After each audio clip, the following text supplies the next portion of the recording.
केही छिनमा अब हाम्रो का आदरणीय अध्यक्ष कमरेड, उपस्थित सबै कमरेडहरू, म सर्वप्रथम यहाँहरू सबैको शान्ति प्रक्रियाको नेतृत्व, शान्ति प्रक्रियाको हस्ताक्षरकर्ताको रूपमा अध्यक्ष कमरेड प्रचण्ड र शान्ति प्रक्रियापछि संविधान निर्माणको नेतृत्व अध्यक्ष कमरेड प्रचण्डले गर्नुभएको यहाँहरूमा विदितै छ र संविधान निर्माणपछि संविधानलाई कार्यान्वयन गर्ने सन्दर्भमा अगाडि बढ्दै गर्दा प्रतिगमनकारी हरकतहरूका विरुद्ध सङ्घर्षको नेतृत्व गर्दै, सडक सङ्घर्षको नेतृत्व गर्दै हाम्रो पार्टी नेपाल कम्युनिस्ट पार्टी माओवादी र अध्यक्ष कमरेड प्रचण्डको नेतृत्वमा फेरि प्रतिगमनलाई परास्त गर्दै आज बहादुर देउपा आइसक्नु भएको छ।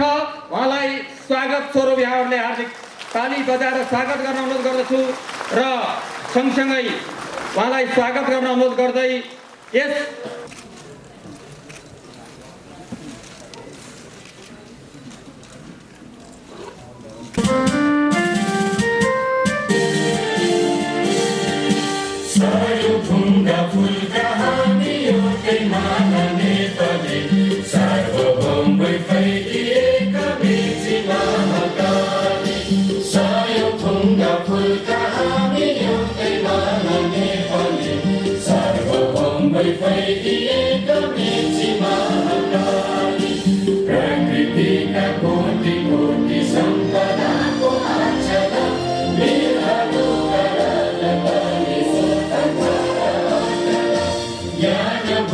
शान्ति भूमि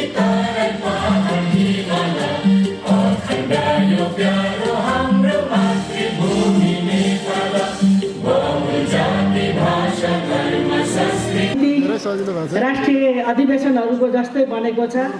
विभिन्न पार्टीहरूले आफ्नो अधिवेशन सम्पन्न पार्नु भएको छ। हामीले सुरुमा राष्ट्रिय सम्मेलन भनेर यसको तयारी गऱ्यौँ, तर हामी गर्दै गर्दा तलै टोलदेखिका भेला हुँदै वडा सम्मेलन, वडाका प्रतिनिधिबाट पालिका सम्मेलन, पालिका सम्मेलनबाट प्रदेशका सम्मेलन र प्रदेशका सम्मेलनबाट राष्ट्रिय सम्मेलनका निम्ति हामीले आफ्ना प्रतिनिधि चयन गरेका थियौँ र अध्यक्ष कमरेडद्वारा गत साउनमै प्रस्तुत गरिएको राजनीतिक प्रतिवेदनमाथि हामी केन्द्रित थियौँ र यो सम्मेलनका निम्ति पनि एउटा नयाँ विचार र एउटा नयाँ सङ्गठनात्मक योजना, एउटा राजनीतिक कार्यदिशाको नयाँ योजनासहित अगाडि बढ्ने हाम्रो तयारी थियो। तर हामी छलफल गर्दै जाँदा हामी सबै प्रक्रिया महाधिवेशनको जुन ढङ्गले पुरा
विशेष गरेर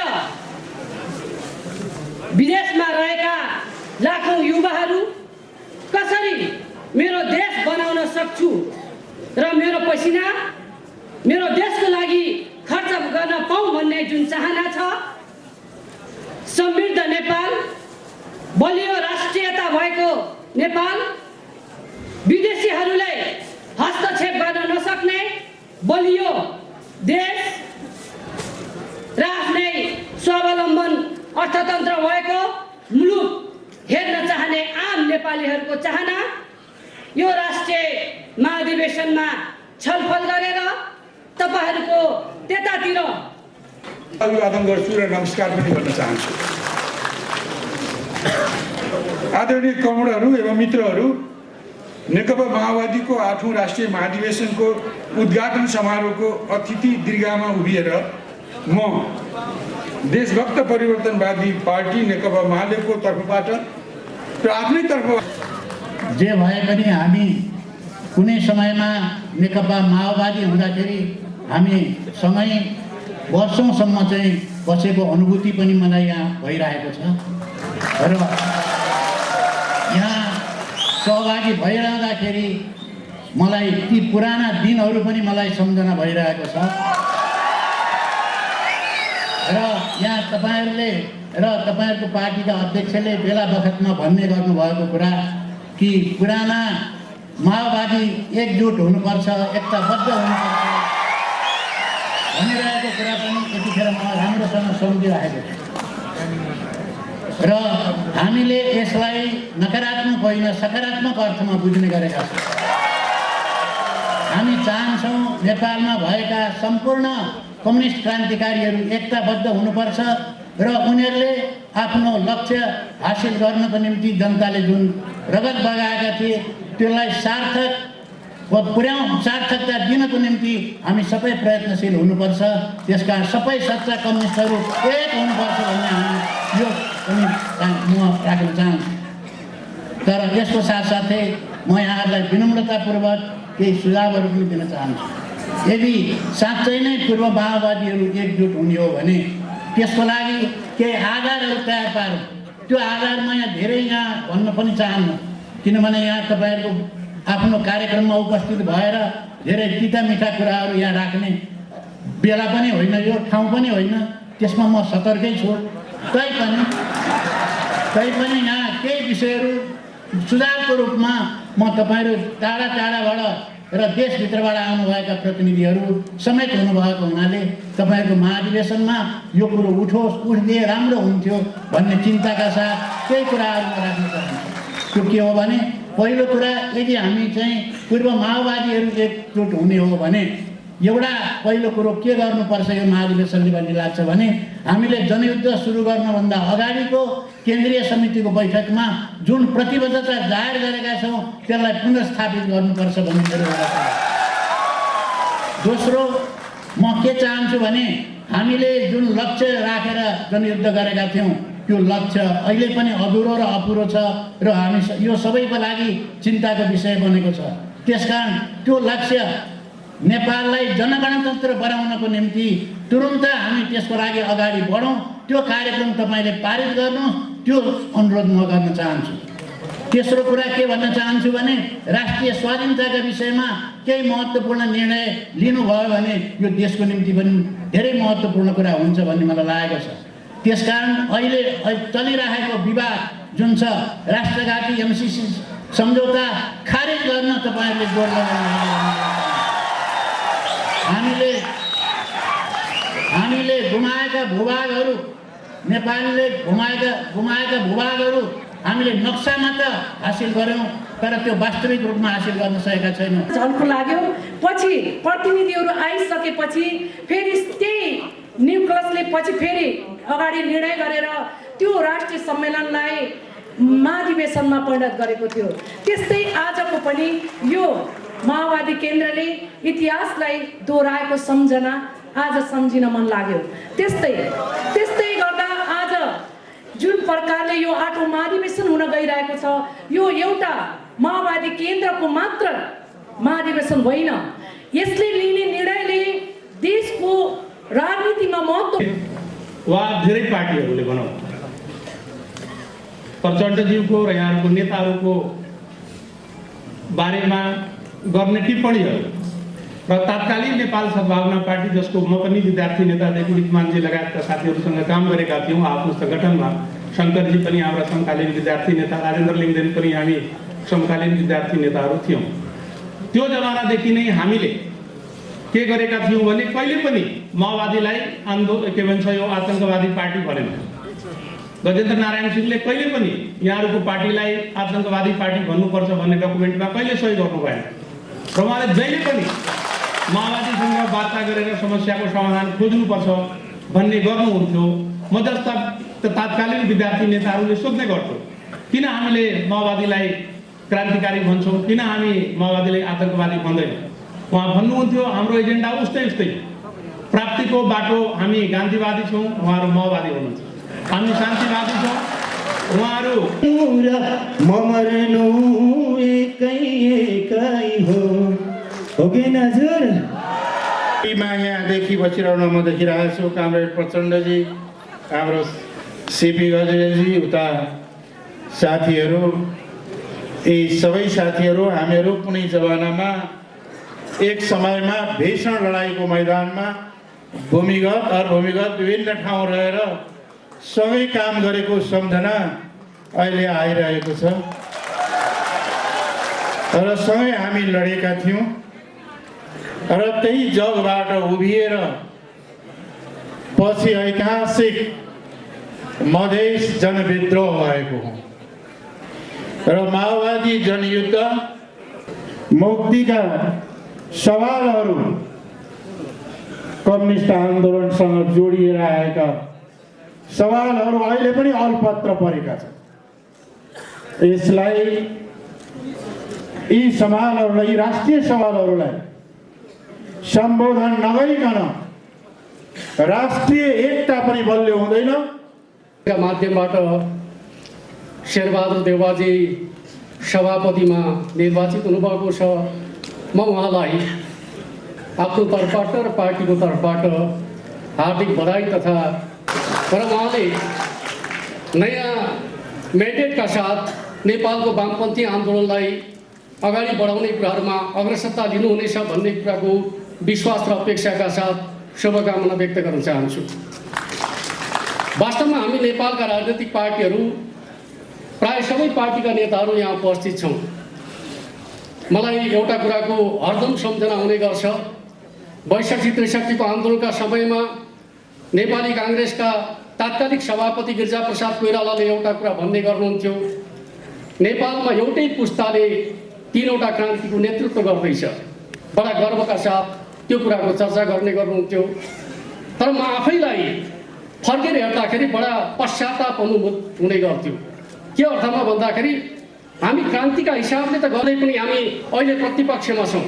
त्यस अर्थमा सवालको जवाब दिनुपर्ने हुन्छ नै, तर म दिन चाहन्न, किनकि यो उद्घाटन समारोह हो। उद्घाटन समारोहमा म बहस गर्न चाहन्न। किन भन्दाखेरि हरेक राजनीतिक दलहरूले आफ्ना सभा र समारोहका माध्यमबाट आफ्ना नीतिहरूको विश्लेषण गर्ने अवसर पाउनुपर्छ।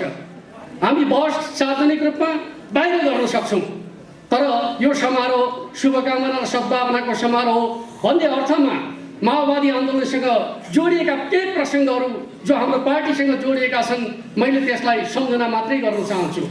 पहिलो कुरा, नेपालमा जति बेला माओवादीले फरक प्रकारको आन्दोलनको नेतृत्व गरिराखेका थियो, रोक्पा रुकुममा सिजा अभियानका नाममा एउटा अभियान चलाइराखेका थियो, त्यति बेला प्रशासनिक दमन रहँदाखेरि त्यो दमनका विरुद्धमा आवाज उठाउने व्यक्तिका रूपमा मैले आफूलाई प्रस्तुत गरेको थिएँ।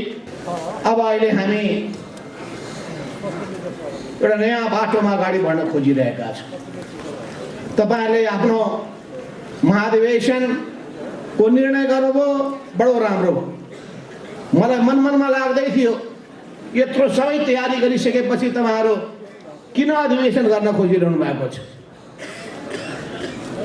2059 सालमा 7औं महाधिवेशन गरिसकेपछि प्रत्येक 5-5 वर्षमा गर्नुपर्ने महाधिवेशन विभिन्न कारणले गर्दाखेरि हुन सक्दाखेरि पनि किन त्यहाँ सोचिरहनु भएको छैन भने ठानिरहेको बेलामा ठ्याक्कै तपाईँ र हाम्रो मन मिलिहाल्यो। त्यो मन त्यस्तै हुँदो रहेछ, मन मिल्दो रहेछ। मन र भावना मिलिसकेपछि बाँकीहरू कुराहरू किसिमले कहिलेकाहीँ वंशको तानासाई हुन्छ, कहिलेकाहीँ एउटा व्यक्तिको तानासाई हुन्छ। यी सबै खालका तानासाई प्रवृत्तिसँग जुधेर नै हामी लोकतन्त्रको झन्डा बुलन्द गर्न सक्दछौँ। बल्ल अधिकार प्राप्त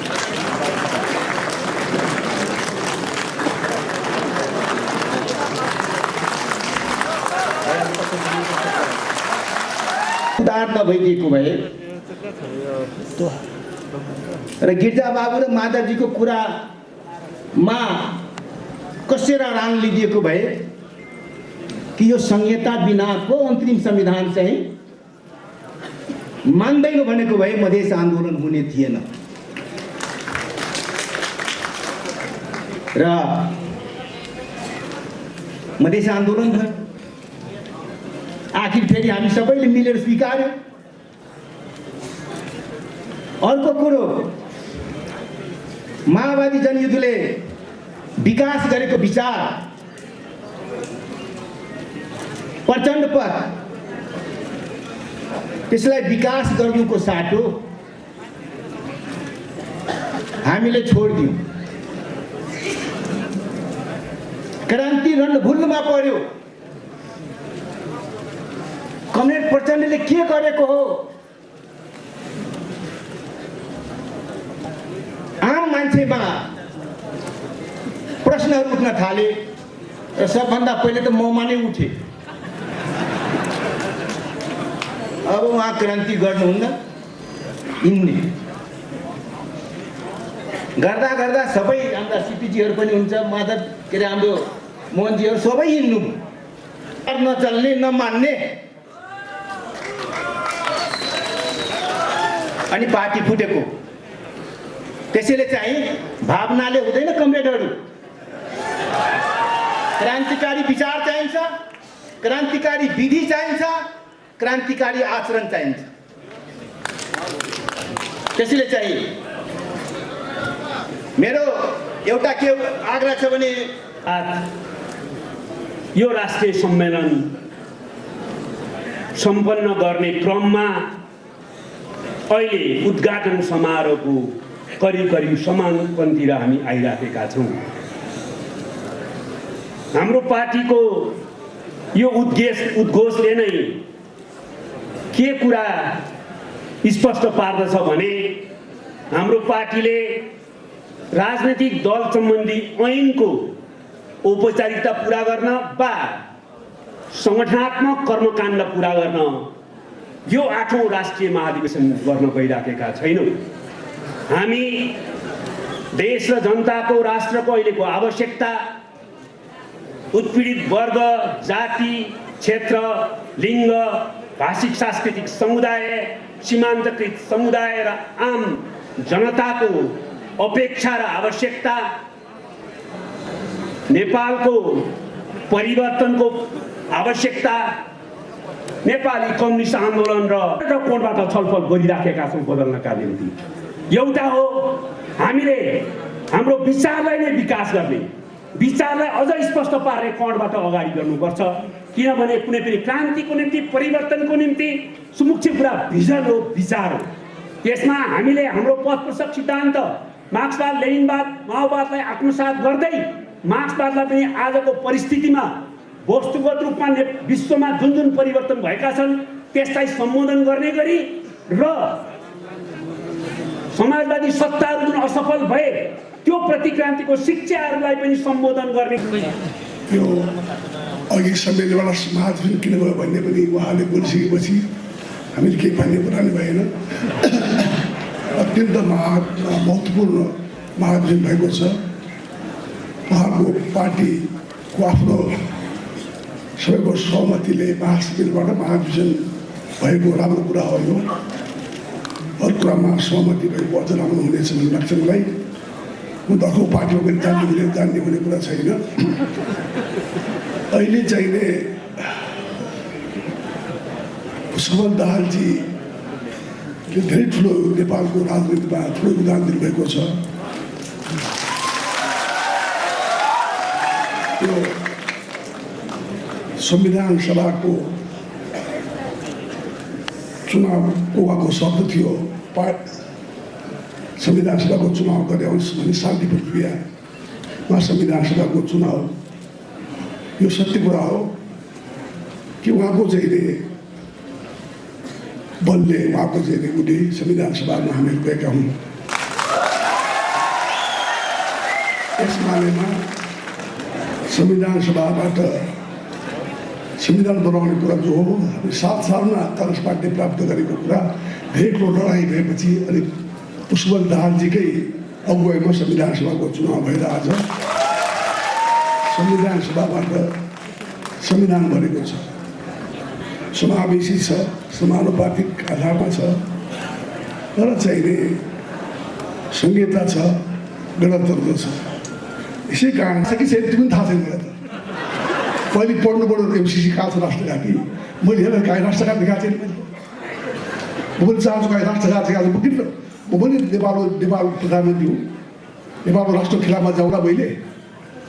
म पनि प्रजाका लडेको राष्ट्रका लडिरहेको मान्छे हो, किन राष्ट्रघात काम गर्नु मैले, राष्ट्रघाती सन्धि किन गर्नु ल। त्यस कारण चाहिने हामीहरू यसमा चाहिने एउटा कुरा के छ भने यसमा तपाईँ सबै पढ्नुहोस्, अध्ययन गर्नुहोस् र हाम्रो पनि विश्वास छलफल हुँदैछ। प्रचण्डजीहरूसित अरू नेताहरूसँग हामी छलफल गरिरहेका छौँ। यो एमसिसी चाहिने एकदमै चाहिने यो चाहिने नेपालको हितमा छ। सिधै आएको पैसा हो यो, हेर्नुहोस् सिधै आएको पैसा चाहिने भन्छ। वर्ल्ड ब्याङ्क एडिबीबाट हामी ऋण दिन्छौँ, जो अन्तर्राष्ट्रिय कानुन लागू हुन्छ। एमसिसी सिधै आएको छ, नेपालको कानुन माग्छु भनेको छ, तैपनि माग्दैन। राष्ट्रिय सम्मेलन भनेर तयारी गरिएको यो प्रक्रियालाई राष्ट्रिय महाधिवेशन भन्ने निर्णय हिजो साँझ मात्रै गरिएको थियो स्थायी समितिबाट, र आज बिहान मात्रै केन्द्रीय समितिको औपचारिक बैठकबाट यसलाई 8औं राष्ट्रिय महाधिवेशनको रूपमा अगाडि बढाउने निर्णय गरिएको थियो। हामीले महाधिवेशन गर्ने निर्णय त गर्यौँ, यो बारे मैले अहिले व्याख्या गर्नु परेन।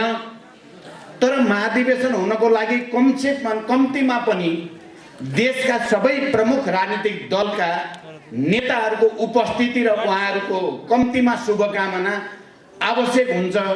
यति छोटो समयको सूचनाबाट सबै पार्टीका नेताहरू उपस्थित गराउन सकिएला त? कम्तीमा पनि राष्ट्रिय महाधिवेशन भनिसकेपछि देशका सबै पार्टीहरूले एकै ठाउँमा जम्मा हुने नेताहरूले बोल्नुभयो, बडो जीवन्त रूपले बोल्नुभयो भन्ने मलाई महसुस भयो। आजको बोलीमा कृत्रिमता मैले कहीँ महसुस गरिनँ।